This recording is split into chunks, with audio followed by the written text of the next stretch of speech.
There are 32 confirmed spherical objects orbiting the Sun. These objects are planets and planetoids. Each one is a different world to explore and possibly colonize. I will go through these objects one by one so that you can find out a thing or two about them.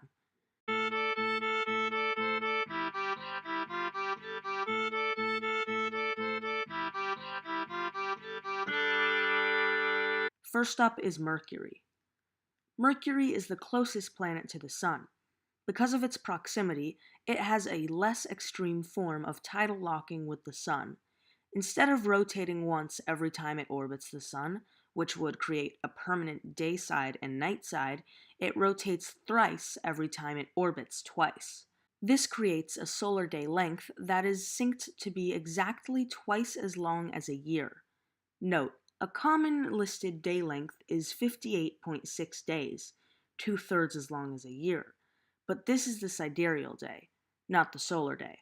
This solar day is 176 days long. That is almost 6 months long. 3 months day, 3 months night. To sleep through one single night, you would have to hibernate like a bear in winter. Any prospective colonists would probably use 1 or 2 solar day lengths as a year length, and cut that length up into segments that are about 24 hours long.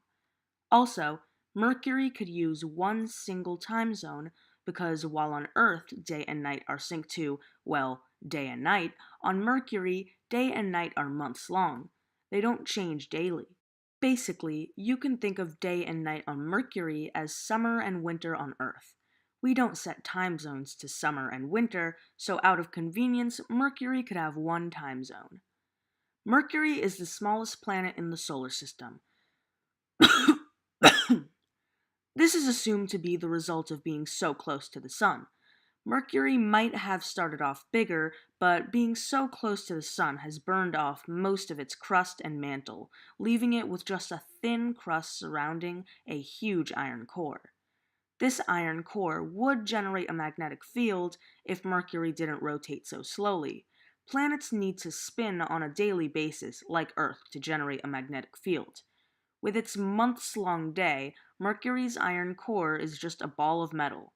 As a result, Mercury's magnetic field is only 1% the strength of Earth's.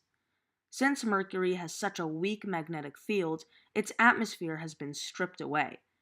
This lack of atmosphere and magnetic field, and being so close to the Sun, mean that solar radiation is deadly on Mercury. Colonists would need to build bases underground to protect themselves from this. The radiation wouldn't be bad at night, so maybe some sort of partially above ground and partially underground base could be employed. Really though, do not go outside during the day on Mercury. Another thing about Mercury's lack of atmosphere is that it retains almost no heat at night. Like a desert that is scorching during the day and freezing at night, Mercury has an extreme temperature gradient, negative 280 Fahrenheit at night and 800 Fahrenheit during the day. This is another good reason to build colonies underground. The ground will do a better job at retaining heat at night and sheltering from heat during the day. Since Mercury is so small, Mercurian surface gravity is low, 38% Earth's. This is similar to Mars's surface gravity. Low gravity means muscle atrophy.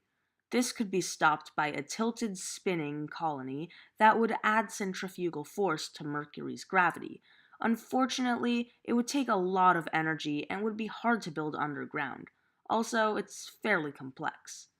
Mercury doesn't have any easily accessible water or oxygen or anything else that people need to live, other than at the poles where the craters are deep enough to block out sunlight and keep water, and therefore oxygen, frozen. In summary, Mercury has a 6-month day that would need to be split into 24-hour segments. It barely has a magnetic field, so solar radiation and solar flares are an issue. Mercury has no atmosphere, creating the largest temperature gradients in the solar system. Mercury's surface gravity is as low as Mars's and would cause medical problems over long periods of time. All in all, living on Mercury would require a lot of effort because of the hostility of its environment. It lacks life-giving resources like water and air, but might be useful because of its iron core. Mostly autonomous mining colonies with small crews might be the most beneficial use of Mercury. Similar to mining asteroids, but on one giant planet.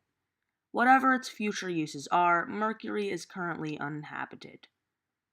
That was Mercury. Next time, we'll be looking at Venus.